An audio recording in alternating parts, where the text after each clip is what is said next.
भंगा छपर घरे साहित्य शरणार्थी कवितारे पूरी जाए पेट मरी जाए भोक केबे समाज को नहीं पुणी केबे संपर्क को नहीं स्मृतिर सुताक्ष खोजी केतेबेले मां कोଳରେ तो आउ केतेबेले सांग मेଳରେ प्रेमरू प्रतारणा जाए गोटे गोटे शब्द को नहीं पदरे पद को जोड़ी जन्मरू मृत्यु पर्यंत लिखि जाती कविता।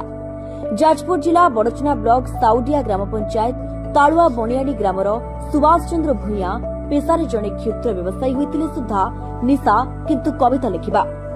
हजारों ऊर्ध्व कविता लिखिथिबा सुभाष आर्थिक अनाटन भितरे एक कविता पुस्तक प्रकाश करिपारि नाहंती बोली दुखरे कहती। तेबे कविता लिखि से विभिन्न मंच को सम्मानित होइतबा बेले सामाजिक गणमाध्यम रे विभिन्न कविता दे से बेस खुशी हुंती बोली कहिसंती। स्मृतिर फरुआ अमृत पसराटीए करुणार बारिशा स्वर्ग संपत्ति सुंदर कहानी सी बापा आम अमूल्य संपद हिमालय ठारू बड़ दुखर पसरा कांधे कांधे सही था जेते झड़ बापा सब बड़े अभुला अतीत जलनर दीप शिखा अलिभा प्रदीप आलोक देखाए जीवनर महानता मुंडर झाड़ को तुंडरे मारिकी करिथांती श्रमदान असरती शब्द सबुबले बापा दुनिया रे श्रेष्ठ स्थान दुखरे सुखरे सबुबले बापा जीवन आशा बाड़ी दुखर जुआर कष्टर घटा को किए अबा नब फेड़ी सेमती पूर्व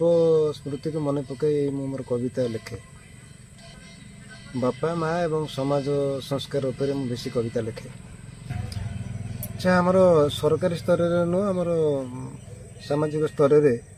सम्मानित संबोधित कर अनाटन मोर संकलन किसी पुस्तिका संकलन कर आर्थिक संकट करना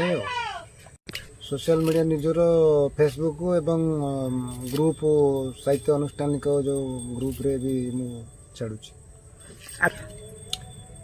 मो पाखे मोर गुरु प्रेरणादात्री